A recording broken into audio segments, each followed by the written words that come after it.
Bon, le CNRD, ils nous ont tous surpris hier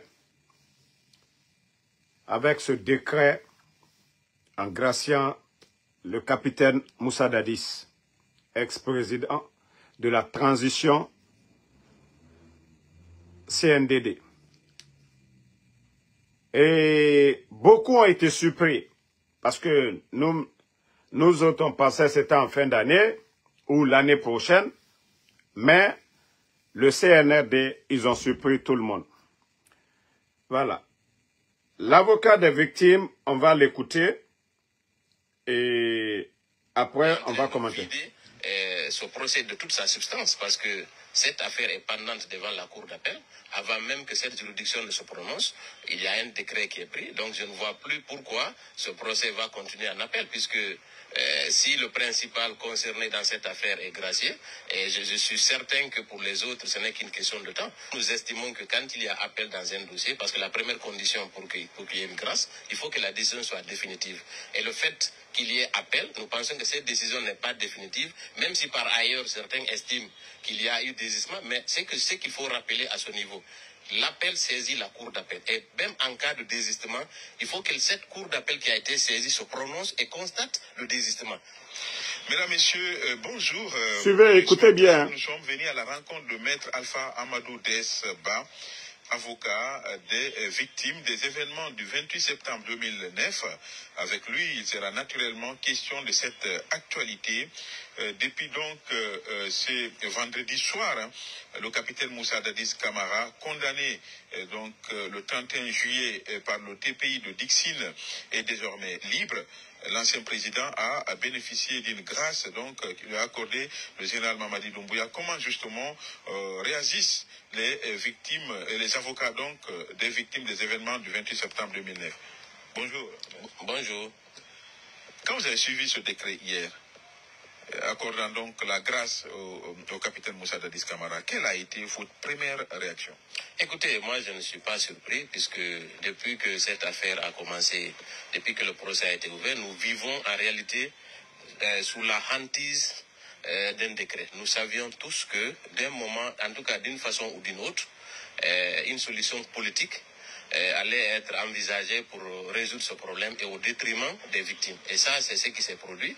Je pense que depuis le départ, ce plan était déjà au niveau du CNRD. C'était que après le procès, qu'il y ait une grâce. Seulement, ce qui nous a un peu déçus, c'est le fait que c'est seulement 48 heures après le décret concernant l'indemnisation des victimes, que cet autre décret vient saper tous les efforts qui ont été consentis pendant plus d'une décennie pour rendre notre justice effective et indépendante. Donc aujourd'hui, je pense que c'est un véritable camouflet pour Partagez. parce qu'on avait estimé qu'avec ce procès, que cela aurait servi de jurisprudence pour lutter durablement contre l'impunité. Mais je pense que c'est sous l'autel des questions politiques. Aujourd'hui, nous sommes face à une situation qui favorise l'impunité parce que nous sommes en tout cas, quelqu'un qui est condamné pour crime contre l'humanité, qui est gracié, c'est extrêmement, de notre point de vue, extrêmement grave en tout cas pour la justice guinéenne, mais nous attendons de voir qu'est-ce qui va se passer.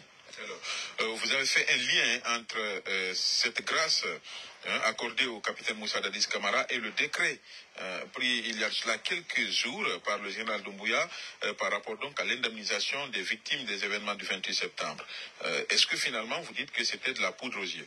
Écoutez, ça a tout l'air parce que, en fait, c'était occuper les victimes, soulager les victimes d'un côté et de l'autre côté, sortir ce décret pour accorder la grâce. Nous sommes assez, en tout cas, un peu consternés par cette situation et l'indemnisation n'a même pas commencé. Aujourd'hui, on est en train de vider ce procès de toute sa substance parce que cette affaire est pendante devant la cour d'appel. Avant même que cette juridiction ne se prononce, il y a un décret qui est pris. Donc je ne vois plus pourquoi ce procès va continuer en appel puisque si le principal concerné dans cette affaire est gracié, et je suis certain que pour les autres, ce n'est qu'une question de temps. Donc aujourd'hui, je crois qu'il faut peut-être envisager d'autres pistes de solutions, puisque au niveau de la justice guinéenne, le dossier est complètement... En tout cas je ne pense pas qu'il y ait un autre sens pour que ce procès-là continue en appel. Alors, que comptez-vous faire alors? Que comptez-vous faire? Quand vous dites qu'il faut envisager d'autres... Ko Jogaijo Haba, mais toi tu es bête, hein? Tu n'écoutes pas. Pourtant, quand ils ont condamné Dadis, ils ont fait appel. Le dossier est là-bas. La Cour suprême ne s'est pas prononcée là-dessus. On vient gracier. On ne respecte pas les règles du jeu. Tu trouves ça normal? Pourquoi vous êtes trop bête souvent? Pourquoi vous êtes toujours dans l'émotion? Nous sommes tous contents que Dadis soit libéré. Mais la manière, nous sommes dans une république. Il faut respecter les règles. C'est ce que vous ne comprenez pas. Il faut respecter les règles. Voilà. Donc, à un moment donné, sortez de ça. Voilà, ok. Comme tu es un imbécile, moi, je vais te bloquer. Comme tu ne veux pas écouter, moi, je m'adresse à des hommes réfléchis. Bête que tu es. Au revoir. Voilà. Attendez, on va continuer à écouter Maître DS. Écoutez, vous savez, c'est des crimes contre l'humanité. Il y a plusieurs possibilités, parce que vous savez, si la Guinée, la communauté internationale a fait confiance à la Guinée pour que cette affaire soit jugée en Guinée, maintenant qu'il y a une décision de justice qui visiblement ne sera pas appliquée en ce qui concerne les personnes qui ont été condamnées, nous pensons qu'il y a des pistes de réflexion. Pour le moment, nous n'envisageons pas quelque chose de concret, mais dans la durée, nous sommes en train de réfléchir à toutes les possibilités, puisque les crimes sont toujours de la compétence de la CPI. Et de ce côté, je pense qu'il y aura toujours une possibilité, mais pour l'instant, on n'a pas fini de réfléchir à toutes les possibilités que nous offrent la loi et les traités internationaux et les juridictions internationales. Nous attendons de voir ce qu'on pourrait trouver, en tout cas de mieux. Le décret dit clairement que c'est pour des raisons de santé. Écoutez, peu importe la raison, moi je pense qu'il n'y a pas que le capitaine Dadis qui soit condamné et qui soit malade à la maison centrale. Vous savez, je ne voudrais pas rentrer dans les détails qui ont prévalu à la prise de ce décret. Nous estimons que quand il y a appel dans un dossier, parce que la première condition pour qu'il y ait une grâce, il faut que la décision soit définitive. Et le fait qu'il y ait appel, nous pensons que cette décision n'est pas définitive, même si par ailleurs certains estiment qu'il y a eu désistement, mais c'est qu'il faut rappeler à ce niveau. L'appel saisit la cour d'appel. Et même en cas de désistement, il faut que cette cour d'appel qui a été saisie se prononce et constate le désistement. Ce qui n'est pas le cas en ce moment. Donc, on ne peut pas épiloguer sur un possible désistement pour dire que cela pourrait éventuellement légitimer ou en tout cas rendre légal de façon concrète ce décret. Mais je ne conteste pas la possibilité pour le président d'accorder la grâce, mais je dis quand même qu'il y a des conditions qu'il faut respecter. Merci beaucoup. Merci à vous.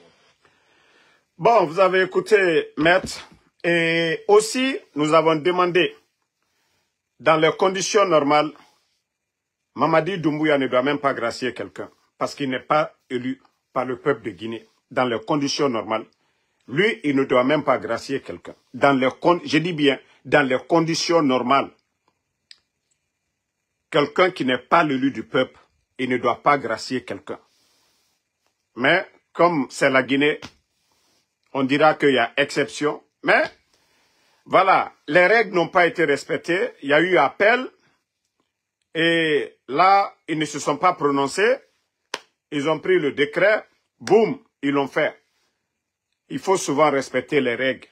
Nous savions tous que oui, les condamnés, on allait les gracier pour le bien, c'est-à-dire pour la paix dans notre pays. Mais lorsqu'on ne respecte pas les règles, les parents des victimes n'ont pas été indemnisés. Et si on avait commencé à donner quelque chose aux parents des victimes, ça allait peut-être calmer les choses. Mais la manière de faire, le CNRD, on vous a toujours dit, c'est la manière de faire.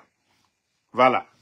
Donc, c'était pour dire aux gens de se calmer. Ne créons pas de tension avec l'affaire de Dadis. Ne créons pas de division avec les pour, les contre. Tournons ça. Voilà. Et on condamne les Dadis. Les morts ne vont pas se réveiller. Je crois ce qui est nécessaire de faire, c'est que c'était d'appeler tout le monde autour d'une table, ces gens-là, de demander pardon, comme ça s'est passé en Afrique du Sud, en Côte d'Ivoire, pour demander pardon, voilà, demander pardon aux parents des victimes. Et comme ça, on allait en tirer. Mais s'il y a des calculs politiques derrière, là c'est grave.